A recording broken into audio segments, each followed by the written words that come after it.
திருச்செங்கோடு ஜோதிட ஆராய்ச்சியாளர் சங்கத்தின் 248வது சிறப்பு கருத்தரங்கத்திற்கு வருகிற இந்த ஜோதிட ஜாம்பவான்களுக்கும் அன்பர்களுக்கும் ஆர்வலருக்கு அனைவருக்கும் எனது மனமார்ந்த நன்றி. என்னை பேச அனுமதித்த இந்த சங்க நிர்வாகிகளுக்கும் எனது மனமார்ந்த வணக்கத்தையும் நன்றியும் தெரிவித்துக் கொள்கின்றேன். தலைவர் ஐயா சொன்னது போல் மெடிக்கல் அஸ்ட்ராலஜி 2 நிமிஷத்தில் பேசுகிற சமாச்சாரம் இல்லை. அதனால் அந்த இதை இன்னொரு வாட்டி நாம் பார்த்துக்கலாம். நான் சுருக்கமாக நேரத்தின் காலம் கருதி நான் சுருக்கமாக ஒரு முக்கியமான ஒரு டாப்பிக்கில் அனுபவ டாபிக். இது எல்லாமே நாம் எல்லாமே அனுபவஸ்தர் தான்.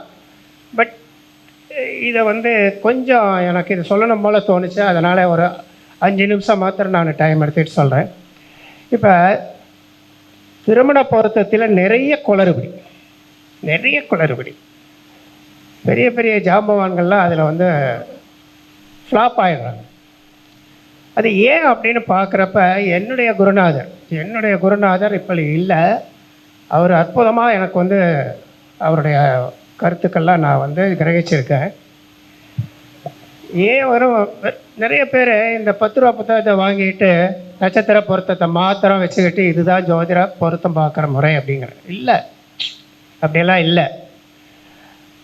அந்த மாதிரி இருந்ததுன்னா இத்தனை 8000 டைவர்ஸ் கேஸு வெயிட்டிங் ஹைகோர்ட்லேயும் குடும்ப நல கோர்ட்லேயும் ஏன் வர அவசியம் இல்லைவா? அப்போ எங்கேயோ ஒரு தவறு இருக்குது. அப்போ ஒரு ஜாதகத்தையே நாம் ஒன்றும் இல்லை சார். ஒரு துணி கடைக்கு போனால் நாம் என்ன பண்ணுறோம்? துணி எடுக்கிறதுனா எத்தனை துணி எடுக்கிறீங்க? இப்போ பொம்பளைங்களை கேட்டுக்குங்க, அந்த கடையை புரட்டி போட்டுருவாங்க ஒரு செயலாக இருக்கிறதுக்கு. உண்டா இல்லைங்களா? அது மாதிரி ஒரு புடவை, ஒரு துணிமணி, ஒரு நண்பர்களை தேர்ந்தெடுக்கிறதுக்கு கூட நாம் 1008 முறை நாம் யோசிக்கிறோம், இவன் நமக்கு ஒத்து வருவானா என்னன்ட்டு. அப்படி இருக்கிறப்ப ஆயுள் புரிந்தன் நம்ம கூட ட்ராவல் பண்ணக்கூடிய ஒரு ஜோடியை தேர்ந்தெடுக்கிறதுல எவ்வளோ நம்ம சிரத்தையுடன் இருந்திருக்க வேண்டும். அது இல்லை. மேபி வழிகாட்டுவதற்கு ஆள் இல்லாமல் இருந்திருக்கலாம், அவ்வளோதான். இதில் என்ன சொல்ல வர அப்படின்னா, ஒரு ஜாதகம் 10 பொருத்தம்னு நாம் சொல்கிறோம். நட்சத்திர பொருத்தம் வரும். ஆக்சுவலாக திருமண பொருத்தம்னு பார்த்தா நிறையா இருக்குது. நாம் எடுத்துக்கிறதெல்லாம் நட்சத்திர பொருத்தம். இந்த நட்சத்திர பொருத்தத்தை கடைசியாக எடுத்துக்கிட்டால் இன்னும் உத்தமம். அப்போ கட்ட பொருத்தம்னு ஒன்று இருக்குது ஜோதிடத்தில். இப்போ நீங்கள் அம்மா உதாரணம் சொன்ன மாதிரி இந்த புடவை எனக்கு பிடிக்குமா அப்படிங்கிற மாதிரி இந்த ஜாதகருக்கு ஒத்து வருமா, இவ்வளோதான் கட்ட பொருத்தம். அப்படின்னா அதில் நிறைய ஒரு சுமாராக ஒரு 10 பாயிண்ட் அதை மாத்திரம் சொல்லிடுறேன். 10க்கு 8 பொருத்தம் இருந்த ஒரு ஜாதகத்தை நான் ரிஜெக்ட் பண்ணினேன். ஒரு பெரிய இடத்து ஜாதகம். என்னங்க நீங்கள் இப்படி சொல்லிட்டீங்கன்னாங்க. ஆமாம், என்னத்தானே தேடி வந்தீங்க, இதுதான் என்னுடைய பதில், வேணும்னா எங்கேயாவது போய்க்குங்க, தட் இஸ் மை ஆன்சர். ஏன்னு கேட்டப்போ நான் பதில் சொல்லணுமில்ல, இந்த பையனுடைய கேரக்டர் சரியில்லை அப்படின்னு ஷாக் ஆகிட்டாங்க. அப்புறம் எப்போ தான் திருமணம் ஆகுன்னு அடுத்த கேள்வி வர்றப்ப நான் டயத்தை சொன்னேன். அதே மாதிரி எனக்கு பத்திரிக்கை வச்சாங்க. இது தனி. அப்போ ஒரு 10 பொருத்தம் வெறுமனே ஒரு 2 பேர்த்த கரெக்டாக அசஸ் பண்ணி சொல்லிட முடியுமா? இவருக்கு இவர் தான், இவர் இப்படிப்பட்டவர், இவருக்கு புருஷனுக்கு அடங்குவர், இவர் புருஷன் இந்த மாதிரி வாழ்க்கைன்னா எல்லாமே இருக்கும். அப்போ எல்லாமே அடங்கிறத நீங்கள் எப்படி வெறும் நட்சத்திரத்தையும் எண்ணிக்கையை வச்சு இப்போ தின பொருத்தம்னா என்ன சார்? நட்சத்திரத்துக்கு நான் 2, 4, 6, 8 முடிஞ்சுது. ஒரு எண்ணிக்கையை வச்சுக்கிட்டு நாம் சொல்ல முடியுமா? இது எனக்கு சரியாக உடன்பாடாக தெரியல. அந்த மாதிரி அப்படின்னா என்ன பண்ணலாம் அப்படிங்கிறப்ப இதையும் மீறி 2 ஜாதகத்தை எடுத்து வச்சுக்கோங்க. ஃபஸ்ட்டு நாம் ஒரு ஜோதிடர் எப்படி ஒரு ஜாதகத்தை ஆய்வு செய்வாரோ அது மாதிரி ஆயில் பாருங்கள், சந்திரனை பாருங்கள். அடுத்தது பார்த்தோம்னா 5, 9 பாருங்கள். 2 ஜாதகத்துக்கும் பாருங்கள். 2 ஜாதகமும் ஈக்குவல் வலுவாக இருக்கான்னு பாருங்கள். இது நம்பர் 1. இது உயிர் பொருத்தம்னு சொல்கிறது. இந்த லக்கணத்துக்கு அடுத்த லக்கணம் 6, 8ஆக வரக்கூடாது. அப்படி வந்ததுன்னா இவங்களுடைய வேவ்லென்த் என்ன அலை ஓட்டைகள் 2 பேர்த்துக்குமே ஒத்து வராது. அப்படி இவங்களை சேர்த்து வச்சோம் அப்படின்னா கருத்து வேற்றுமையால் கொஞ்சம் புத்திசாலித்தனமான பிள்ளை ஒரு சமூகத்துக்கு கட்டுப்பட்டவளாக இருந்ததுன்னா அடக்கி வாசிக்கிட்டு ஆயுள் வரையும் என் தலையெழுத்துன்னு புலம்பிக்கிட்டு இருந்துருவாள். இன்றைய நாகரிகம் அதை அனுமதிக்கிறது இல்லை. உடனே என்ன பண்ணுறாங்க? நீ எனக்கு ஒத்து இல்லை, நான் வெளியே போகிறேன்பாங்க. ஸோ லக்கண பொருத்தம் என்பது மிக மிக முக்கியம். அது 6 8 வரக்கூடாது. இது நம்பர் 1. அடுத்தது இந்த பொண்ணு நமக்கு வந்து ஒத்து வருவாளா அப்படின்னு பார்க்க வர்றப்ப லக்னாதிபதியை பாருங்கள். லக்னாதிபதி தான் ஒருவருடைய கேரக்டரை பற்றி நமக்கு சொல்லக்கூடியது. இது என்ன தன்மையில் இருக்கிறாங்க, மென்மையானவங்களா, கடுமையானவங்களா, படித்தவங்களா, படிக்காதவங்களா, ஆரோக்கியமானவங்களா, குடும்ப அந்தஸ்து என்ன, எல்லாமே அந்த லக்னாதிபதியை வச்சுக்கிட்டு நம்மளால் அனுமானிக்க முடியும். அப்போ இந்த லக்னாதிபதி அடுத்த ஜாதகத்தில் 6 8 இருக்கக்கூடாது. இந்த லக்னாதிபதி அங்கே போய் பகை நீச்சம் வரக்கூடாது. அதே மாதிரி பொண்ணு ஜாதகத்தையும் பார்க்கணும். ஸோ 2 பேர்த்து ஜாதகத்தில் லக்னாதிபதி வலுவாக இருக்க வேண்டும். தன்னுடைய ஜாதகத்தில் நம்பர் 1. நம்பர் 2, அடுத்தவங்க ஜாதகத்துக்கு இது 6 8 அமையக்கூடாது. 2 12 மத்தியம பொருத்தம் இந்த மாதிரி வச்சுக்கோங்க. அடுத்தது பார்த்தோம் அப்படின்னா ஆணுக்கும் பெண்ணுக்கும் என்ன மனப்பொருத்தம். மனப்பொருத்தத்துக்கு அதிபதி சந்திரன். ஸோ ஒருவருடைய எண்ண ஓட்டம், ஆரோக்கியம், புத்திசாலித்தனம், புத்தி எல்லாத்துக்குமே ஆரம்பம் சந்திரன். அப்போ இந்த சந்திரனோட தன்மை, சந்திரன் அந்த வீட்டில் எப்படி இருக்காங்க, பொண்ணோட சந்திரன் எப்படி இருக்குது தன்னுடைய ஜாதகத்தில், அதை வச்சுக்கிட்டே நம்மளால் சொல்ல முடியாது. அது நல்ல சுபசந்திரன், வளர்முறை சந்திரனாக இருந்து சுப வீடாக இருந்ததுன்னா இவங்க ரொம்ப கண்ணியமானவங்க, கௌரவமானவங்க, விட்டு கொடுத்து போகிறவங்க, தன்மையானவங்க, அழகாக சொல்லலாம். புத்திசாலி, எந்த சுச்சுவேஷனையும் இவங்க டேக்கிள் பண்ணுவாங்கன்னு சொல்லலாம். இதுவே ஒரு தேவிர சந்திரனாக இருந்ததுன்னா அப்புறம் நமக்கு தெரியும் என்ன பலன் எடுக்கலான்ட்டு. அந்த மாதிரி ஜாதகத்தை நீங்கள் இன்னொரு ஜாதகத்தில் வந்து பொருத்த போடுறப்ப அது 6 8 இருந்ததுன்னா சுத்தம், கிளீன், அந்த பையன் அவுட்டு. அந்த மாதிரி பொருத்தங்களை எல்லாம் தவிர்க்கணும். அப்போ அதுக்கு தான் வந்து இதை வந்து நாங்கள் உடல் பொருத்தம்னு நாம் சொல்கிறோம். உடல் தானே, ராசிக்கு உடல் தானே சார், சந்திரன் தானே எல்லாத்துக்கும். மனசுக்கு அவர் தான் காரணம், தேகத்துக்கும் அவர் தான் காரணம், புத்திக்கும் அவர் தான் காரகத்துவம் வைக்கிறார். ஆக இந்த சந்திரனோட இது வந்து ரொம்ப ரொம்ப முக்கியம். ஏன்னா ஒரு நம்மளுடைய எண்ண ஓட்டம்தான் வாழ்க்கையை நடத்திக்கிட்டு போகுது. அப்போ அது வந்து வரக்கூடிய ஆணுக்கு அது பொருத்தமாக அமைய வேண்டும். 6 8 இருக்கக்கூடாது, பகை நீச்சமாக இருக்கக்கூடாது. இவருடைய சந்திரன் அடுத்தவருடைய ஜாதகத்தில் போய் பகை நீச்சம் அடையக்கூடாது. அதுதான் ரொம்ப முக்கியம். இதுதான் கட்ட பொருத்தம். இது வந்து உடல் பொருத்தம்னு சொல்கிறோம். ஸோ அடுத்தது இன்னொன்று என்ன சொல்லுவோம், முக்கியமானது புத்திரஸ்தானம். கல்யாணம் பண்ணிக்கிறதே வம்ச விருத்திக்கு தானே ஒழிய காம இச்சைக்காக அல்ல. வம்ச விருத்தி நல்லா இருக்கணும்னா இந்த ஜாதகத்துலேயும் நல்லா இருக்கணும், அந்த ஜாதகத்துலேயும் நல்லா இருக்கும். அப்போ இந்த பெண்ணின் ஜாதகத்தின் 5ஆம் அதிபதி நின்ற நிலையை பாருங்கள். அந்த 5ஆம் அதிபதி ஆணின் ஜாதகத்தில் எந்த நிலையில் இருக்கிறது. 5ஆம் அதிபதி ஆணின் ஜாதகத்தில் போய் நீச்சமாக இருந்ததுன்னா பிரயோஜனமே இல்லை. இந்த பெண்ணால் அங்கே வம்ச விருத்தி ஆக போகிறது இல்லை. அதே மாதிரி ஆணின் ஜாதகத்தின் 5ஆம் அதிபதி அந்த பெண்ணின் ஜாதகத்தில் நீச்சமோ பகையோ பெற்றிருந்ததுன்னா கண்டிப்பாக அது புத்திரதோஷ ஜாதகம் தான். இவருடைய ஜாதகத்தில் நல்லா இருந்தாலும் அவருடைய ஜாதகத்தில் எதிர்பார்ட்டின் ஜாதகத்தில் அது நல்ல நிலையில் இருக்க வேண்டும். இதுதான் ரொம்ப முக்கியமானது. அடுத்தது பார்த்தோம்னா 7ஆம் பாவம். இது ரொம்ப முக்கியம்.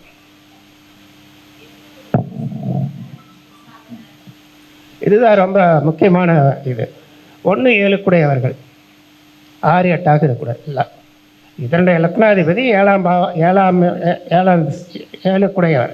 7 கூடையவர் அல்ல, 7ஆம் வீடு. ஆணின் லக்கணமும் பெண்ணின் இது வந்து 6 8 இருக்கக்கூடாது.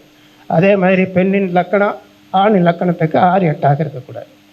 அதே மாதிரி அதிபதி, இப்போ இந்த லக்னாதிபதியும் 7ஆம் அதிபதியும் தன்னுடைய ஜாதகத்திலேயே நானே வச்சுங்க, என்னுடைய ஜாதகத்தில் லக்கணமும் 7ஆம் அதிபதியும் 6 8 இருந்ததுன்னா என்னுடைய குடும்ப வாழ்க்கை நல்லா இருக்காது.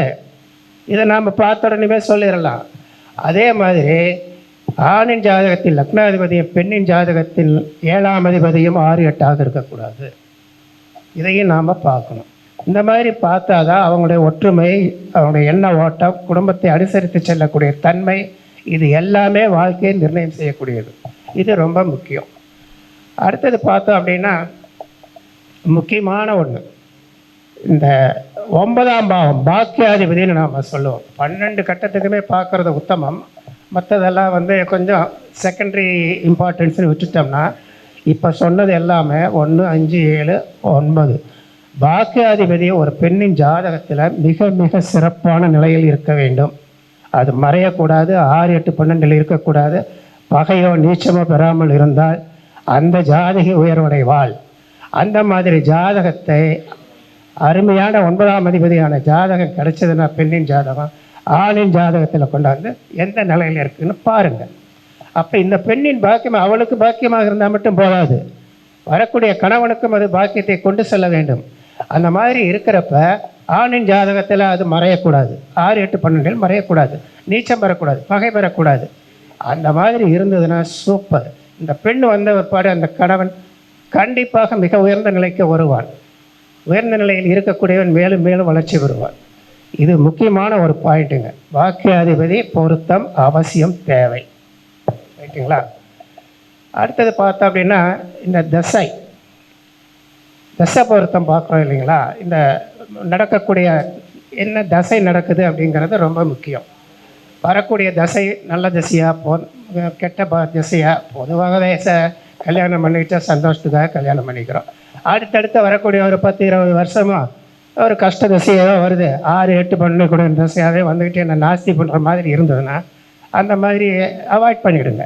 அது சூஸ் பண்ண வேண்டிய அவசியம் இல்லை. இந்த மாதிரி சில சமாச்சாரமெல்லாம் நாம் கண்டிப்பாக பார்க்கணும். இன்னொன்று எல்லாத்துக்கும் தெரிஞ்சுதான், இந்த பெண்ணின் ஜாதகத்தில் வரக்கூடிய தசாபுத்தி ரெண்டும் ஆணின் ஜாதகத்தில் வர தசாபுத்தி ரெண்டும் 6 மாதத்துக்குள்ளார ஒரே தசாபுத்தி வரக்கூடாதும்போ. அதெல்லாம் இன்சிக்னிஃபிகண்ட், நடைமுறையில் பார்க்குறப்ப பெரிய பாதிப்பை ஏற்படுத்துவதில்லை. ஏன்னா அதனுடைய ஆதிபத்தியம் என்னவோ அதுதானே டிசைட் பண்ண போகுது ஒரு பலனை. ஸோ அது ஒரு பெரிய சமாச்சாரம் இல்லை. ஆனால் ஒரு முக்கியமான சமாச்சாரம், நிறைய பேர் இதை கேள்விப்பட்டிருப்பீங்களோ என்னவோ தெரியல, நான் சொல்கிறேன். திருமணம் நடக்கிற அன்னைக்கு என்ன புத்தி நடக்கின்றதோ, ஏதோ 2 பேர்த்துக்கு ஒரு புத்தி நடக்கும். அந்த புத்திநாதன் ஆணுக்கு எடுத்துக்கோங்க, பெண்ணுக்கு எடுத்துக்கோங்க, என்ன தசை நடக்குதோ அந்த தசா புத்திநாதன், ரைட்டுங்களா? 7ஆம் இடத்துக்கு லக்னத்தின் 7ஆம் அதிபதி யாரோ அவருக்கு அந்த புத்திநாதன் 6, 8, 12 மறையக்கூடாது. குறிப்பாக 6, 8 அமையக்கூடாது. அமைஞ்சா என்ன சார் ஆகும், என்ன சார் இத்தனை பிரச்சனை வந்ததுன்னா எப்படி ஒரு திருமணத்தை நிர்ணயம் பண்ணுறதுன்னா அப்படித்தான். நான் சொல்கிறது புரியுதுங்களா? ஒரு தசாபுத்தி நடக்குது, அந்த லக்கணத்துக்கு 7ஆம் அதிபதி யாரோ அவர் நின்ற இடத்துக்கு இந்த புத்திநாதன் 6, 8 இருக்கக்கூடாது, அவ்வளோதான். அந்த மாதிரி நின்றுதுன்னா அந்த கல்யாணமே நின்று போகிறதுக்கு வாய்ப்பு இருக்கிறது. நம்பர் 1. இல்லை அதையும் செய்கிறாங்க அப்படின்னா கல்யாணமான சிறிது நேரத்திலேயே அல்லது சில காலத்துக்குள்ளாரையே பெரிய துர்மரணம் ஒன்று அந்த வீட்டில் நடக்கும். பொண்ணு வீட்லேயோ ஆண் வீட்லேயோ நடக்கும், கலவர கல்யாணம் நடக்கும். அதாவது தேவையில்லாத ஒரு அசுப சமாச்சாரங்கள் 2 வீட்லேயே யார் வீட்லேயாவது நடக்கும். இது என்கிட்ட ஒரு ஜாதகர் இந்த ஊரில் ஒரு பிரபலமான ஒரு டாக்டர், அவர் டாக்டருங்கிற முறையில் என்கிட்ட பார்த்தாரு. நான் அதை எடுத்து பார்த்துட்டு அவருக்கு எப்போ கல்யாணம் நடந்ததுன்னு அவர் கேட்டுக்கிட்டு அது என்ன தசாபுத்தி நடந்ததுன்னு ஒர்க் அவுட் பண்ணிவிட்டு இதே கேள்வி தான் அவரை கேட்டேன், உங்கள் கல்யாணம் கலாட்டா கல்யாணம் உண்டா இல்லையான்னு. அதை ஏன் கேட்குறீங்க சார்? இங்கேருந்து ஒரு பஸ்ஸை வச்சுட்டு கூட்டிகிட்டு போன உரம்பரை ஆத்தூர், அந்த பொண்ணு கூட்டிகிட்டு போனால் அங்கே அந்த சம்மந்தி நடந்துக்கிட்ட முறை சரியாக இல்லை. அவர் ஒரு காட்டானாட்டு இருந்தார், என்னமோ தெரியாமல் எங்கள் அப்பா அதை ஃபிக்ஸ் பண்ணிட்டாரு. பெரிய சண்டை ஆகிடுச்சு. அப்புறம் ஊரில் கூட்டிகிட்டு போன உறவுகள் எல்லாம் 60 பேர், நாங்கள் வெளியூர் போகிறேன், இவன் சாப்பாட்டை எவன் சாப்பிடுவான்னு சொல்லி கலாட்டா பண்ணிவிட்டு, இல்லை நான் தான் ஏற்றுக்கிறேன், தயவுசெய்து எல்லாரும் அமருங்கள்னு சொல்லி பெரிய ரவுஸ் ஆகிடுச்சு சார்னு. காரணம் நான் கண்டுபிடிச்சதுக்கு காரணம் இந்த ஒன்று தான். நடக்கிற புத்திநாதன் 7ஆம் அதிபதிக்கு 6, 8, 12 இருக்கக்கூடாது. இந்த ஜாதகத்தில் 8ஆம் இடத்துல இருந்தது. அப்போ இந்த சம்பவம் என்பது ஊர்ஜிதமாயிட்டுது. இந்த பாயிண்ட்டு என்னுடைய குருநாதர் சொன்னது, அதை நான் செக் பண்ணினேன், கரெக்டாக வந்தது. ஸோ இது எத்தனை பேர்த்துக்கு உங்களுக்கு தெரிஞ்சிருக்கு? எல்லாருமே ஸ்டால்வாட் தான். இதை இந்த மாதிரி ஒரு சின்ன சின்ன டிப்ஸை கொடுக்கறதுக்கு தான் நான் இன்றைக்கி வந்ததுங்க. இதுதான் சூட்சுமங்க. அடுத்தது பார்த்தோம் அப்படின்னா தோஷங்கள், அதை முதல்ல பார்க்கணும். செவ்வாய் தோஷத்தை விட்டுடுங்க, அது எல்லாத்துக்குமே தெரியும். செவ்வாய் தோஷத்தை நாம் பேச வேண்டியதில்லை. கலத்தர தோஷம் நிறைய டைப் இருக்குங்க. ஒன்று சுக்கிரனால் ஏற்படும் கலத்தர தோஷம், சூரியனால் ஏற்படும் கலத்தர தோஷம், பாதகாதிபதி மாரகாதிபதியினால் ஏற்படும் கலத்தர தோஷம், லக்கணத்தின் பாவிகள் 7ஆம் இடத்துடன் தொடர்பு கொள்ளும் பொழுது ஏற்படுத்தும் கலத்தர தோஷம் நிறைய இருக்குது. இதில் முக்கியமானது சூரியனால் ஏற்படும் கலத்தர தோஷம். இதை நிறைய பேர்த்துக்கு அனுபவிச்சிருப்பீங்க, சொல்லியிருப்பீங்க. தனித்த சூரியன் 7, 8, 2 இருக்கிறது கடுமையான தோஷம். அந்த ஜாதகருக்கு திருமணமே ஆகாது, அல்லது ஆவரதாக இருந்தால் கூட வேறு ஒரு சுவரின் பார்வை அந்த மாதிரி ஏதாவது வந்திருந்தால் அது 30 வயசுக்கு மேலே தான் அவருக்கு திருமணம் நடக்கும். நடந்தாலும் அந்த இல்வாழ்க்கையில் நன்றாக இருக்காது. அது 2ஆம் இடமா இருந்ததுன்னா கண்டிப்பாக குடும்ப தோஷம், இதெல்லாம் ஒரு குடும்ப தோஷம் ஏற்படுத்தும், கலத்திர தோஷத்தை ஏற்படுத்தும், 8ஆம் இடம் மாங்கல்ய தோஷத்தை ஏற்படுத்தும். இந்த சூரியன் காரணம் என்னென்னா, அது சூரியன் வந்து நாம் கொண்டாடுறோம், அவர் 50% தான் சுபர், 50% அசுபர் இல்லைங்களா? ஒளிக்கிரகமாக இருந்தாலும் அவர் வந்து பாவி. அதனால் சூரியன் கலத்தர 7ஆம் இடத்தில் இருந்தாலும் 8ல் இருந்தாலும் அது கலத்தர தோஷத்துக்கு ஒரு முக்கியமான காரணி. 2வது காரக பாவனாஸ்திங்கிற முறையில் சுக்கிரன் 7ஆம் இடத்துல இருந்ததுன்னா அது அவருடைய வீடாகவே இருந்தாலும், நிறைய இன்னொரு குருநாதர் சொன்னார், அவருடைய வீட்டிலே இருக்கிறப்ப அவர் ஒன்றும் பண்ணாதுன்ட்டு. இதெல்லாம் இல்லை, நான் வந்து நிறைய பார்த்துட்டேன். சுக்கிரன் 7ஆம் இடத்துல இருந்தால் அவருடைய வேலையை செய்யத்தான் செய்வார். ஸோ குடும்பத்தில் அங்கே தம்பதியரிடம் ஒற்றுமை இருப்பதில்லை. பிரிவினைக்கு முக்கியமான ஒரு காரணம் சுக்கிரன் 7ஆம் இடத்தில் இருக்கிறது. அவருடைய தசை புத்தி வரணும், அதுதான் முக்கியம். ஒரு சம்பவத்தை நடத்தி தருவது அந்த தசாபுத்திநாதர்களின் வேலை. ஸோ சுக்கிரனை இது. அடுத்தது பாதகாதிபதி மாரகாதிபதி. லக்கணத்துக்கு யோகாதிபதியாக இருந்ததுன்னா பிரச்சனையே இல்லை, அது வந்து பாவியாக இருந்தால் கூட சரி பரவாயில்ல. லக்கணம் சுவராக இருந்ததுன்னா சூப்பர். ஸோ இதையெல்லாம் நாம் கண்டிப்பாக பார்க்கணும். இதையெல்லாம் பார்த்துட்டு அந்த ஜாதகத்தில் அந்த மாதிரி தோஷம் இல்லை, 2க்கும் தோஷம் எப்படி பார்க்கணும் அப்படிங்கிறது தனிய கதை. ஸோ அந்த மாதிரி எல்லாம் பார்த்து அதே மாதிரி இந்த 2 ஜாதகத்தையும் வச்சுக்கிட்டு இந்த லக்கணத்தில் இருக்கிற கிரகம் அங்கே என்ன பண்ணுது. உதாரணத்துக்கு நான் சொல்கிறேன், லக்கணத்தில் ஒரு சுக்கிரன் இருக்குது, அது பெண்ணின் அதாவது அந்த ராசி நான் சொல்கிறேன். ஸோ லக்கணம் என்ற ராசி ஒரு மிதனம்னு வச்சுக்கோங்க. அந்த பெண்ணின் மிதனத்தில் என்ன நிலையில் இருக்குதுன்னு பாருங்கள். அங்கே அது போய் செவ்வாயோட சேர்ந்துருந்ததுன்னு வச்சுங்க, அங்கே கலாட்டா கண்டிப்பாக நடக்கும். காமந்தான் அங்கே விளையாடும். காமத்தில் திருப்தி இல்லைன்னா அது பிரிவினைக்கு வழிவகுக்கும். அதே மாதிரி ராகு நின்ற ராசிக்கு பெண்ணின் ராசிலையோ ஆணின் ராசிலையோ ராகு நின்ற இடத்துக்கு மற்றவருடைய இடத்துல எந்த கிரகம் இருக்கிறதோ அது பாதிப்பு அடையும். அது உதாரணத்துக்கு சொல்கிறேன், ராகு நின்ற ராசியில் இன்னொருவர் ராசியில் அங்கே சந்திரன் இருக்குதுன்னு வைங்க. சந்திரன் மனதுக்கு காரகன். அந்த ஆப்போசிட் பார்ட்டியை சந்தித்தாவே இந்த ஜாதகரோ ஜாதகிக்கோ ஜன்னி வந்த மாதிரி ஆகிடும். பெரிய ஒரு பயமே வரும். இன்னும் சிலருக்கு டிகிரி வயசு நெருக்கமாக இருந்ததுன்னா மனக்குழப்பத்தில் அவர்கள் ஆழ்ந்து விடுவார்கள். சரிங்களா? இந்த மாதிரி ஒவ்வொன்றும் பார்க்கணும். இப்போ சந்திரன் சொல்ல வந்ததுனால சந்திரனுக்கு காரகம் யாருங்க? அத்தை, மாமியா, அக்கா, இதெல்லாம் சொல்கிறோம். கல்யாணம் ஆன ஒருபாடு மாமியா தான். ஸோ மாமியா பொண்ணோட ஜாதகத்தில் ராகு இருக்குது, பையனோட ஜாதகத்தில் சந்திரன் இருக்குன்னு வச்சிங்கன்னா மாமியா இந்த பிள்ளை மருமகளை பார்க்குறப்பெல்லாம் நடுங்கிட்டு இருப்பாங்க. வயசு வருஷாவும் சொல்லலாம். ஜாதகத்தில் ஆண் ஜாதகத்தில் ராகு இருந்த பெண் ஜாதகத்தில் அதே இடத்துல வந்து சந்திரன் இருந்ததுன்னா பையனை கண்டா இவன் மாமியா, பையனோட மாமியா நடுங்குவான்.